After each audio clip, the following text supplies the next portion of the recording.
so we're going to be talking about American Horror Story episode 6 today. I think you guys get it. We're going in order, obviously. So surprisingly, I liked this episode, even though there was like 50 sex scenes. I know you guys are tired of hearing me talk about, oh, I hate Lady Gaga in it and I hate sex scenes in it. But as John Michael mentioned or said to me the other day, he's like, well, it's the same freaking show.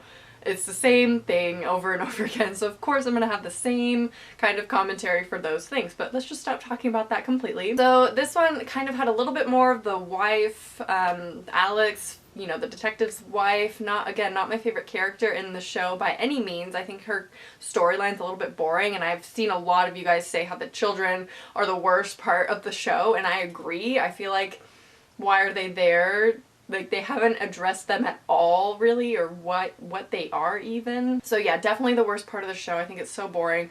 We haven't seen a lot of it lately, so I don't know. My favorite scene was probably Liz Taylor and Tristan together. I don't know why. I kind of like their dynamic and their romance. I don't know. It was just kind of, it's very random, but at the same time, cute in a way. And I just loved that scene. I think this episode, and last episode for that matter, highlighted Liz Taylor's acting abilities. And I have to agree with John Michael, who said that this has been his favorite character that guy's played, because he's been in the other seasons, but he's just been kind of annoying. But I agree. I think that this is my favorite that he has done, is playing Liz Taylor, and I think he's an amazing actor, and this character and this scene in particular really highlights that.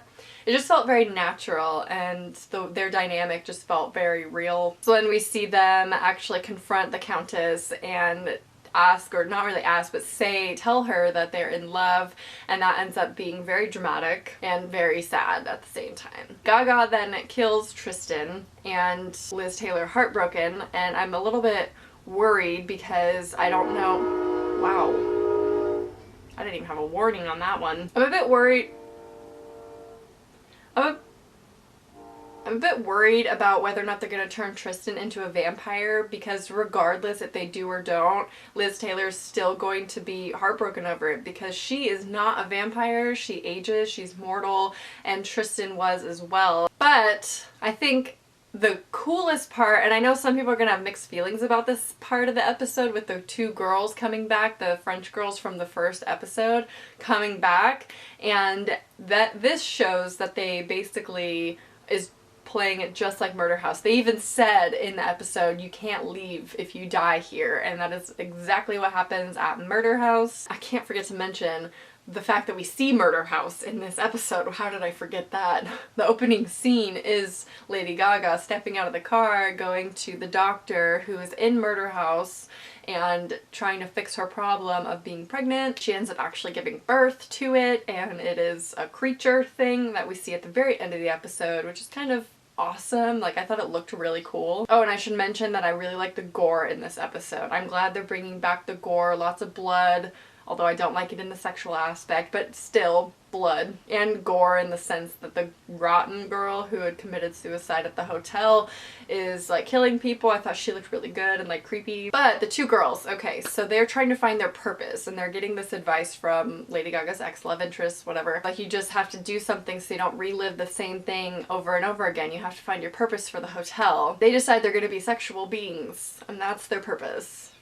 To sleep with people and kill them or something. They hook up with that one guy and end up killing him, and I thought that scene was really brutal. And can I just say, how in the world they get this on actual like television? Because the nudity, it's basically you're seeing everything but not, and I think they're on a very fine line of showing the goods of everything. But regardless, I did like that scene where they killed him. I thought that was very gruesome and brutal and bloody, and I liked that. And then also with the detective, I thought that whole scene was a little weird. I didn't like it. I don't know where that blood came from. Anyone know whose blood that was? Was it theirs, and since they're dead they can't die, so they just bleed? I don't know whose blood that was. So let me know your thoughts on this episode as a whole.